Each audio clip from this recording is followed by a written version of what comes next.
Bismillahirrahmanirrahim. Assalamualaikum warahmatullahi wabarakatuh. Bismillah, alhamdulillah, wassalatu wassalamu ala habibillah Sayyidina Muhammad ibn Abdillah wa ala alihi wa sahbihi wa mawala.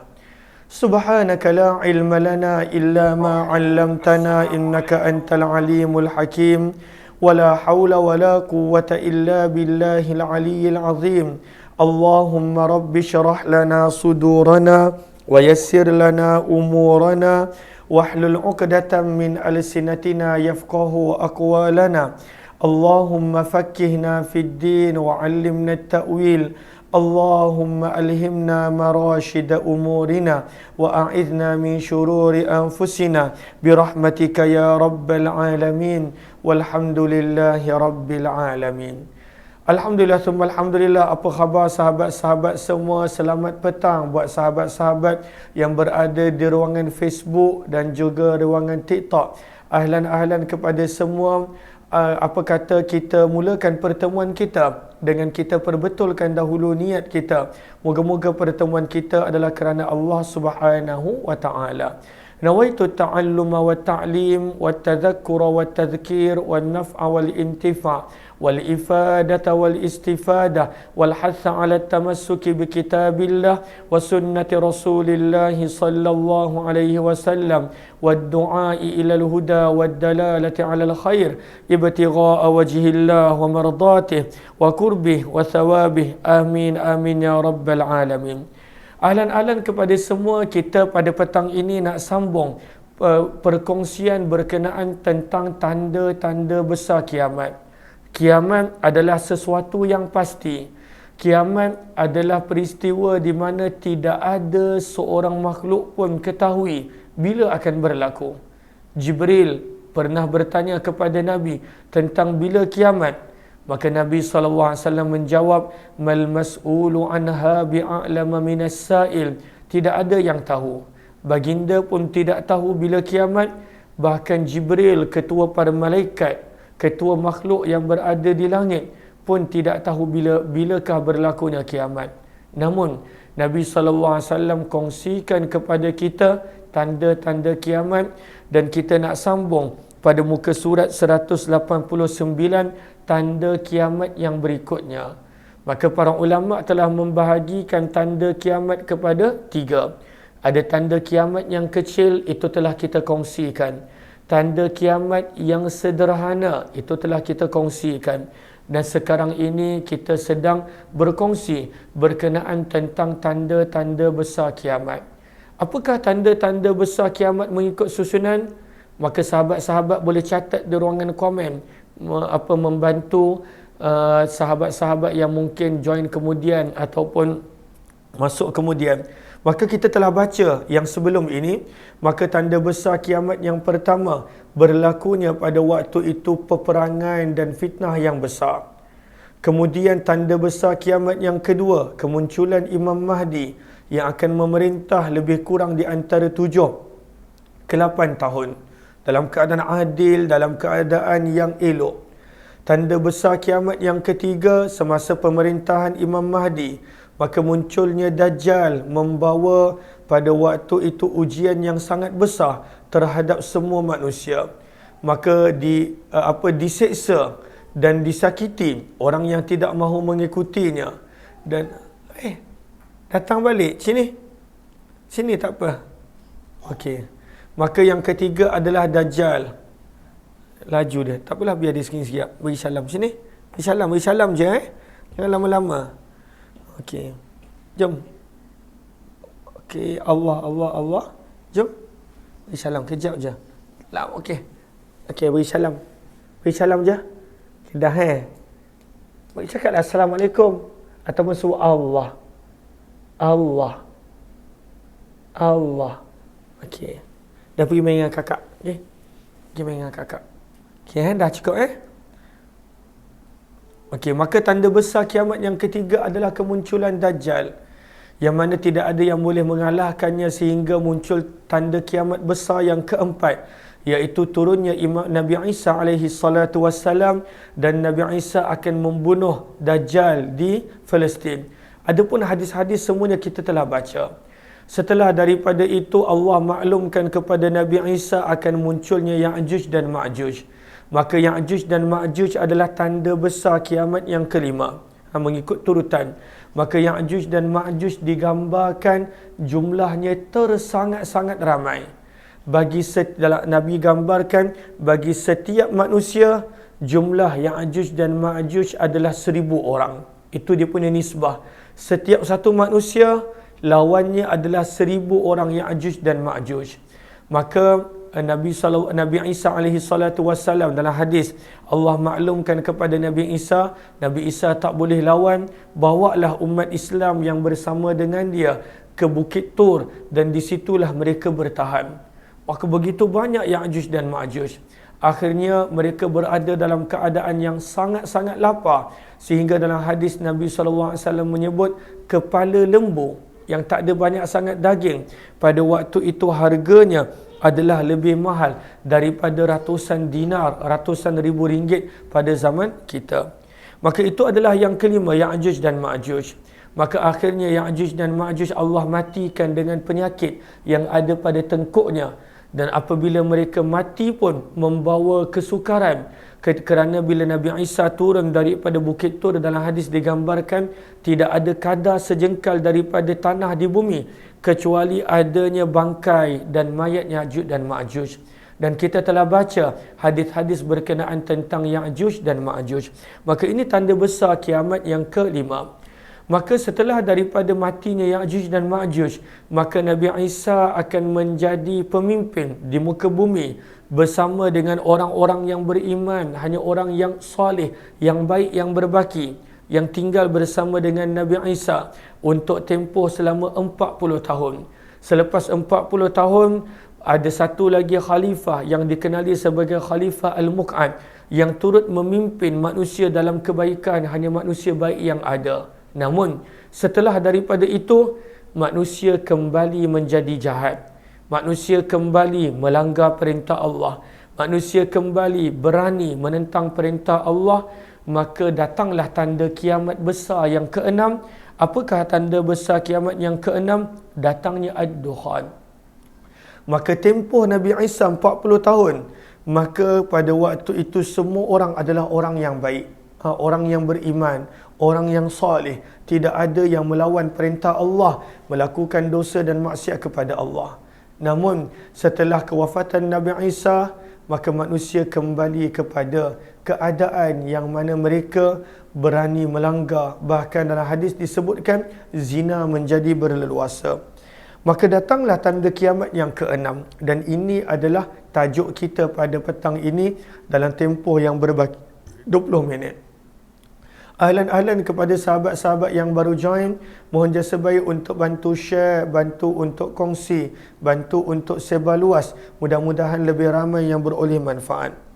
Maka kata penulis buku rahimahullah, maka mengikut susunan yang kita baca dalam hadis, maka tanda besar kiamat yang keenam, adapun tanda kecil telah kita kongsikan, tanda sederhana telah kita kongsikan.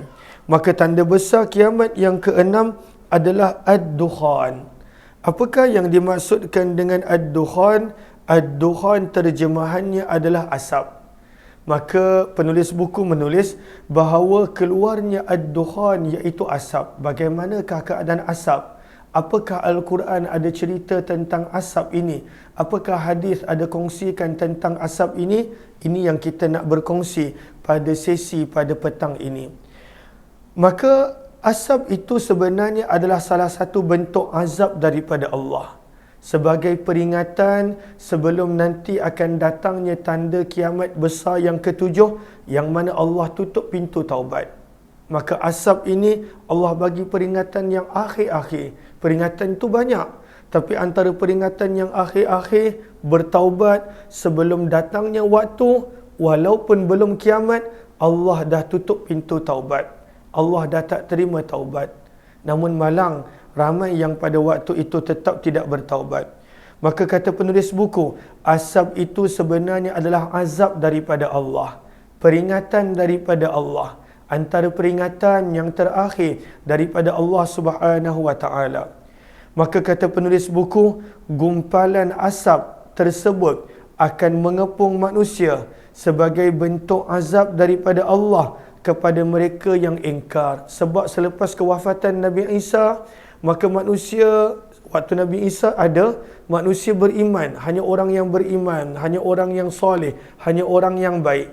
Tetapi ketika mana wafatnya Nabi Isa, di situ manusia kembali melakukan maksiat, melakukan dosa, sehingga dalam hadis manusia berzina ataupun melakukan maksiat tanpa segan silu secara terbuka. Maka firman Allah, jom kita lihat Al-Quran pada ayat yang ke-10 hingga ayat yang ke-13. Kita baca ayat yang ke-10 dulu. Firman Allah Subhanahu wa taala pada ayat yang ke-10, "Fartaqib yawma ta'tis samaa'u bidukhanin mubin." Firman Allah, maka oleh itu, irtaqib, tunggulah wahai Muhammad, yauma ta'tis samaa'u bidukhanin mubin, semasa langit akan membawa asap kemarau yang jelas nyata, yang menyebabkan manusia kebuluran dahsyat. Manusia berada dalam kebuluran yang dahsyat. Maka Allah datangkan peringatan, antara peringatan yang terakhir sebelum ditutupnya pintu taubat.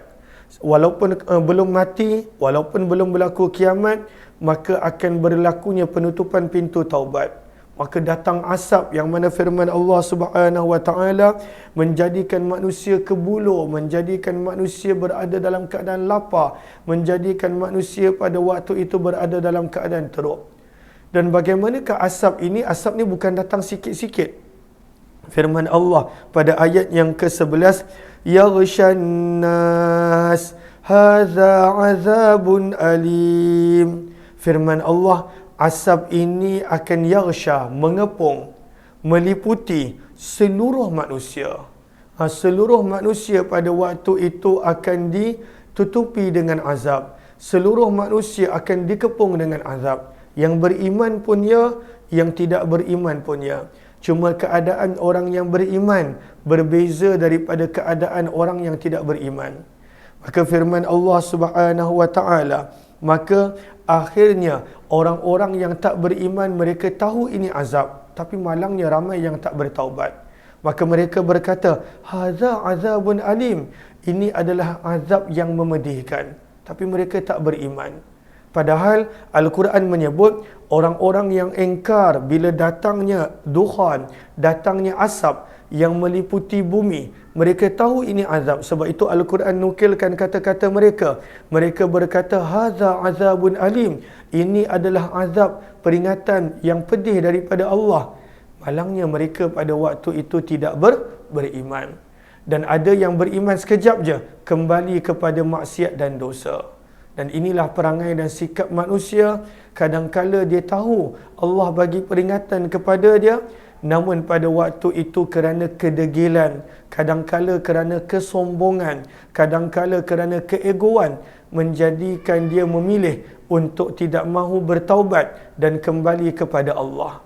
Kalaulah kembali pun sekejap je, sekejap dia insaf dia. Bila ditarik azab tadi, maka dia kembali kepada maksiat dan dosa. Maka Allah datangkan peringatan sebelum ditutupnya pintu taubat yang nanti akan datang pada tanda besar kiamat yang ke-7. Allahumma salli ala habibina Muhammad wa ala alihi washabihi ajma'in. Maka pada ayat yang ke-12 firman Allah Subhanahu wa taala, Rabbana kshif 'annal 'adzaba inna mu'minun. Mereka bertaubat sekejap, maka berkatalah orang-orang yang ingkar, maka pada saat itu mereka merayu.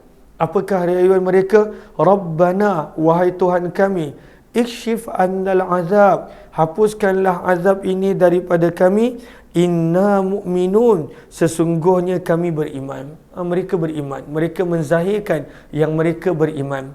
Firman Allah Subhanahu wa taala pada ayat yang ke-13, anna lahumuz zikra wa qad ja'ahum rasulun mubin. Adakah mereka ini benar-benar beriman? Sebab mereka mengaku, inna mu'minun, ya Allah, angkat azab ni, kami beriman, kami bertaubat, kami kembali kepadamu.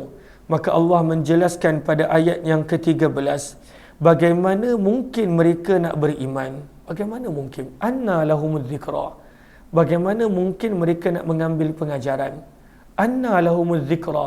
Bagaimana mungkin mereka nak beringat? Dalam tafsir menyebut, bagaimana mungkin mereka nak menyempurnakan janji yang mereka akan beriman, yang Allah dah nukilkan pada ayat sebelum ini, ayat yang ke-12. Wa qad ja'ahum rasulun mubin. Padahal mereka sebelum itu telah pun didatangi oleh Rasul yang memberi keterangan-keterangan yang cukup untuk mereka beriman. Dah ada dah peringatan, dah ada dah Al-Quran, dah ada dah orang bagi nasihat.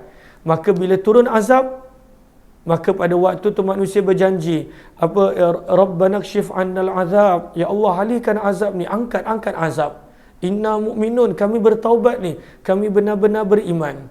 Malangnya firman Allah, bila Allah angkat dia azab, bila Allah hilangkan je dukhan, bila asap tadi dihilangkan, maka firman Allah, anna lahumuz zikra. Bagaimana mungkin mereka nak bertaubat? Bagaimana mungkin mereka pada waktu itu nak beriman? Wa qad ja'ahum rasulun mubin. Padahal sebelum itu dah banyak peringatan datang kepada mereka. Maka dekat sini kita belajar sikap manusia. Manusia yang mana kadangkala dia timbul keinsafan, dia pada waktu itu timbul penyesalan, namun hanya kerana tidak tahan siksaan. Hanya kerana tak tahan siksaan. Bila Allah angkat siksaan, yang mana sebenarnya Allah datangkan siksaan lebih kepada nak memberi peringatan. Sebab siksaan yang sebenar neraka. Siksaan yang sebenar adalah di hari akhirat. Siksaan dunia ni tak ada apa-apa, akan berakhir.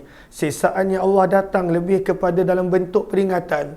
Maka malang, ramai orang bila Allah dah angkat peringatan, dia kembali kepada keadaan dia. Dan kita boleh nampak, kan kadangkala bila kadangkala kita berada dalam keadaan yang begitu teruk diuji, kan macam-macam kita janji. Ingat tak, setiap daripada kita ada situasi yang tersendiri. Kadangkala ada orang yang diuji waktu Covid dan macam-macam dia janji, ya Allah, kalaulah engkau angkat kesulitan ni, aku berjanji aku akan buat itu ini. Aku berjanji aku akan bertaubat. Aku berjanji aku akan solat. Aku berjanji aku akan buat tu. Aku akan berjanji buat ni. Tapi malangnya kebanyakan orang bila Allah angkat je peringatan, samalah seperti mana kes Ad-Dukhan, yang mana mereka pada waktu itu mengakui pedihnya siksaan asap yang menyelubungi mereka. Namun bila Allah angkat azab, maka Allah sendiri berfirman, anna lahumudz zikra. Bagaimana mungkin mereka nak bertaubat? Bagaimana mungkin mereka nak mengambil pengajaran? Padahal telah datang banyak pengajaran dan mereka tak berubah. Namun sahabat-sahabat, akan datang waktu yang mana Allah dah tak bagi peluang kepada kita. Itu yang perlu kita ingat. Allah bagi banyak peluang untuk kita bertaubat dengan teguran-teguran yang kadangkala pada waktu itu menjadikan kita teruji. Dan manusia pun memang begitu, bila teruji baru diingat Allah.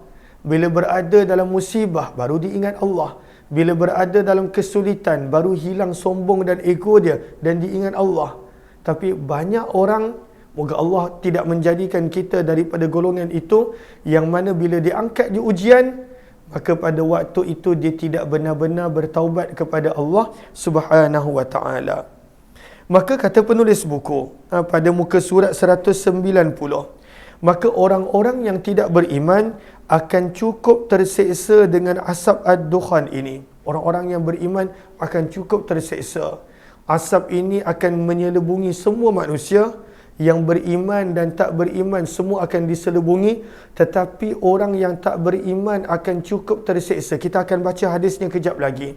Tapi tadi kita dah kongsikan surah Ad-Dukhan. Surah Ad-Dukhan adalah surah yang ke-44. Nanti boleh rujuk ayat yang ke-10 hingga ayat yang ke-13. Yang mana Allah sebut banyak orang pada waktu itu dia sebenarnya hanya pada waktu tu dia bertaubat. kemudian dia kembali semula kepada maksiat bila Allah dah angkat peringatan dan siksaan tersebut. Maka kata penulis buku, maka orang-orang kafir akan tersiksa disebabkan asap ad-dukhan ini.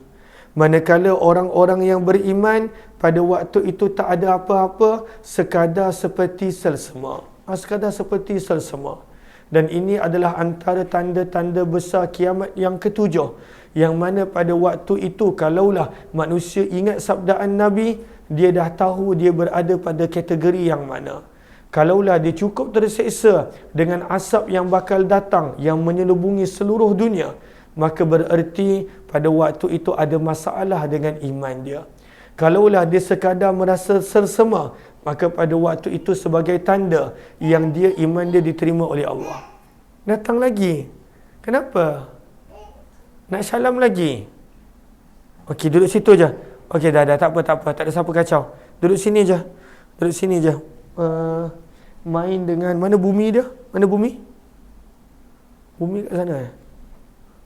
Mana globe? Mana globe titik? Sini. Nampak bibir dia tu? Sini Atiyah. Nampak bibir dia tu? Darah. Oh, bibir dia darah lah. Dia main kat mana? Jatuh kat lantai ciannya. Bibir dia kakak, tengok ambil tisu. Okey. Dia rajinlah datang sini. Walaupun dah ditutup pintu, dia rajin datang. Sekarang ni dia berangkat laju, maka rajin datang. Datang bukan nak buat apa, nak bagi salam pada semua. Okey. Maka dalam tafsir Ibnu Jarir ada sepotong hadis yang diriwayatkan bahawa asap ad-dukhan yang keluar akan menyebabkan orang beriman menjadi seperti selsema, dan ia akan masuk ke dalam telinga orang kafir dan munafik sehingga mereka merasa kepala mereka seperti dipanggang di atas bara. Sangat sakit. Untuk orang-orang yang tak beriman dan untuk orang-orang yang munafik, maka asap itu sebagai petanda peringatan yang terakhir untuk mereka, maka pada waktu itu akan masuk melalui telinga mereka dan kepala mereka akan terasa seperti berada di atas bara. Tapi orang beriman tak rasa apa-apa. Orang beriman pada waktu itu seperti sersema sahaja. Maka ini adalah sebagai peringatan yang terakhir sebelum Allah nak tutup pintu taubat. Allah tutup pintu taubat sebelum kiamat. Dan sebab itulah tanda kiamat yang ketujuh. Ahlan-ahlan kepada sahabat-sahabat yang baru join, kalaulah rasa bermanfaat, mohon jasa baik untuk bantu share, bantu untuk kongsi, bantu untuk sebar luas. Mudah-mudahan lebih ramai yang beroleh peringatan dan manfaat. Maka tadi kita dah baca sepotong tiga ayat Al-Quran, ayat yang ke-10 hingga ayat yang ke-13, 4 ayat berkenaan tentang dukhan, dan ad-dukhan ini akan menyelubungi dunia untuk tempoh beberapa ketika. Ada yang mengatakan beberapa puluh hari, dan ianya pada waktu itu akan menjadikan manusia tahu situasi dia. Kalaulah menjadikan kepala dia umpama terseksa terbakar, itu tanda dia ada masalah pada iman dia. Tapi orang yang beriman akan merasai seperti selsema sahaja. Dan datanglah tanda kiamat yang ketujuh. Dan ini adalah tanda kiamat yang sebagai tanda Allah telah tutup pintu taubat. Maka selepas daripada itu, tak apa, biar dia. Biar dia, tak apa. Okey. Jangan bising-bising hati, duduk situ je. Jangan bising-bising. Main dengan bumi tu. Main dengan globe. Tak nak bising-bising. Okey. Maka kata penulis buku, tanda kiamat besar yang ketujuh. Maka tanda kiamat besar yang pertama berlakunya pembunuhan dan fitnah. Tanda besar kiamat yang kedua adalah Imam Mahdi. Tanda besar kiamat yang ketiga adalah Dajjal. Tanda besar kiamat yang keempat, turunnya Imam Mahdi. Tanda besar kiamat yang kelima, Ya'juj dan Ma'juj. Tanda besar kiamat yang keenam adalah ad-dukhan, keluarnya asap. Dan tanda besar kiamat yang ketujuh adalah, okey, hai semua, hai. Mana tunjuk bibir tu, mana sakit tu jatuh tadi? Tak apa kan, kuat kan? Darah sikit je, okey dah.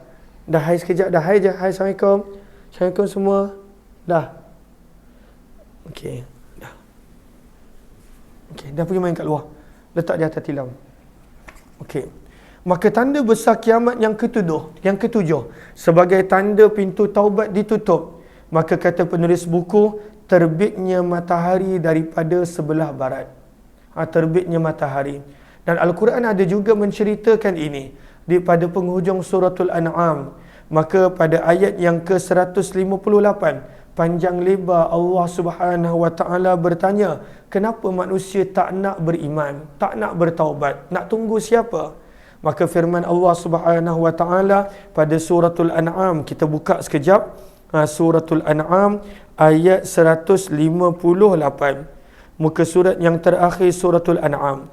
Maka firman Allah Subhanahu Wa Taala, hal yanzurun, Allah tanya soalan, hal yanzurun, maka sebab itu kata penulis buku, tidak akan berlaku kiamat sehingga matahari terbit daripada sebelah barat. Dan apabila matahari terbit daripada belah barat, semua manusia akan melihatnya, lalu semua pada waktu itu akan beriman. Namun bila matahari dah terbit daripada barat, Allah dah tutup pintu taubat. Allah dah tak terima dah. Naik je matahari daripada arah belah barat, semua manusia tahu itu adalah tanda pintu taubat ditutup. Tapi Allah dah tak terima dah pada waktu itu taubat. Sebab itu kita nak segera bertaubat. Nak tunggu apa? Sebab itu di dalam suratul An'am ayat 158, Allah bertanya, hal yanzurun, apakah yang ditunggu-tunggu oleh mereka itu? Adakah mereka tidaklah mereka menunggu melainkan datangnya malaikat yang mencabut nyawa? Soalan pertama. Hal yanzuruna illa an ta'tiyahumul malaikah. Bila nak bertaubat, nak tunggu siapa? Adakah nak tunggu datang malaikat maut baru nak bertaubat? Sorry, maaf, bila sakaratul maut dah datang, pintu taubat Allah dah tutup. Innallaha yaqbalu taubatal abdi ma lam yughargir. Sabda Nabi, Allah hanya menerima taubat selagi mana belum berada sakaratul maut. Dah ada sakaratul maut, Allah dah tak terima taubat, dah ditutup pintu taubat. Maka sebab itu Allah tanya, hal yanzuruna illa an ta'tiyahumul malaikah. Adakah mereka menunggu untuk bertaubat bila datangnya malaikat maut? Maka kalaulah mereka tunggu malaikat maut baru nak bertaubat, Allah dah tak terima taubat. Yang kedua firman Allah pada ayat 158, au ya'tiya rabbuka, ataupun pada waktu itu mereka tunggu azab baru nak bertaubat. Datang balik. Istiqamahnya datang, nak habis dah. Pergi main kat luar tu. Jangan tutup pintu, nanti sepit. Tutup pintu bilik sana. Okey. Maka firman Allah yang kedua, au ya'ti rabbuk, adakah nak tunggu azab baru nak bertaubat? Soalan yang kedua. Maaf, Allah punya azab bila turun kadang-kala tak sempat kita nak bertaubat. Alhamdulillah, moga Allah pelihara dan jauhkan. Maka Allah tanya, adakah nak tunggu azab baru nak bertaubat? Firman Allah Subhanahu Wa Taala, au ya'tiya ba'du ayati rabbik, ataupun nak tunggu tanda-tanda besar kiamat, maka pada waktu itu baru nak bertaubat. Maka Allah tanya tiga. Adakah nak tunggu malaikat maut baru nak bertaubat? Nak tunggu datangnya azab Allah baru nak bertaubat? Nak tunggu munculnya tanda-tanda besar kiamat? Dan antara tanda besar kiamat yang dimaksudkan di sini adalah terbitnya matahari daripada arah barat. Adakah pada waktu itu nak bertaubat? Maka firman Allah, yauma ya'ti ba'du ayati rabbik. Allah mengingatkan, kerana pada hari datangnya sebahagian daripada tanda-tanda kiamat Allah itu, iaitu munculnya matahari daripada arah barat. La yanfa'u nafsan imanuha. Maka firman Allah, tidak lagi berfaedah iman seseorang yang tidak beriman sebelum itu. Kalaulah sebelum itu dia tak beriman, sekarang baru nak beriman, dah tak berfaedah. Kalaulah sebelum itu dia tak bertaubat, sekarang baru nak bertaubat, dah tak faedah. Firman Allah, la yanfa'u nafsan imanuha lam takun amanat min qablu aw kasabat fi imaniha khaira. Maka kalaulah telah muncul matahari daripada barat, apa yang berlaku? Firman Allah, firman Allah, qul intaziru inna muntazirun. Maka pada waktu itu apa yang patut mereka buat? Tunggu sahaja. apa yang Allah telah janjikan buat orang yang tak beriman dan yang tidak bertaubat, inna muntazirun, kerana sesungguhnya kita pun sedang menunggu. Maka bila terbitnya matahari daripada arah barat, maka Allah tidak terima lagi sebarang taubat, sebarang iman, sebarang penyesalan, sebarang perubahan. Allah dah tak terima. Sebab waktu Allah dah bagi banyak Ad-Dukhan, Ya'juj dan Ma'juj, macam-macam dah diberikan sebagai peringatan. Malangnya manusia yang melengah-lengahkan taubat akan tetap pada waktu itu melakukan perkara yang sama. Al-'iyadzubillah. Moga Allah pelihara dan jauhkan. Kita akan sambung muka surat 191 esok insya-Allah. Terima kasih kepada semua untuk makluman sahabat-sahabat. Insya-Allah pada hari Rabu, hari terakhir Syaban, berkemungkinan kalaulah kita puasa pada hari Khamis dan kalaulah kita nampak anak bulan pada petang Rabu, maka pada hari Rabu kita akan buat ulang kaji permasalahan Ramadan menggunakan kitab yang sahabat-sahabat semua dah sedia ada, iaitu buku Marhaban Ya Ramadan. Buku Marhaban Ya Ramadan. Maka kita akan buat bermula 9.30 pagi sampai 11.30 pagi sahaja. Kita sekadar nak go through beberapa permasalahan berkaitan tentang puasa sebagai peringatan yang terakhir sebelum masuknya Ramadan. Maka jemput sahabat-sahabat yang berkelapangan untuk bersama ambil manfaat untuk ulang kaji daripada buku Marhaban Ya Ramadan. Mudah-mudahan adanya manfaat insya-Allah. Dan kemudian pada bulan Ramadan ini ada beberapa program yang telah disusun, mudah-mudahan dapat kita teruskan. Antaranya adalah munajat hamba. Munajat hamba pukul 4 pagi kita sama-sama akan berzikir dan berdoa. Kemudian pada jam 8.30 pagi, kerana kelas Tirmizi akan berpindah pada malam sempena Ramadan, maka pada jam 8.30 pagi insya-Allah hayati Quran. Kita akan sambung tadabbur Al-Quran yang kita dah berhenti beberapa ketika. Kemudian 9.30 pagi tadarus Al-Quran yang akan dipimpin oleh abang saya. Sebab abang saya balik daripada Jepun, maka kita bagi peluang kepada dia, maka tadarus akan dipimpin oleh beliau untuk khatam 30 juz 9.30 pagi. Kemudian 1 tengah hari adalah sababun nuzul. Kita akan baca sababun nuzul surah Ali Imran, tapi tak lama sebab dah nak zuhur, hanya 5-10 minit sahaja sababun nuzul.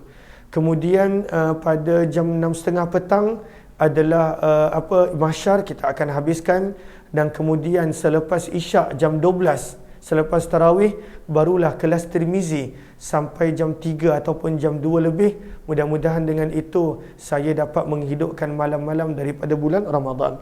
InsyaAllah kita akan kongsikan kita akan kongsikan posternya kemudian.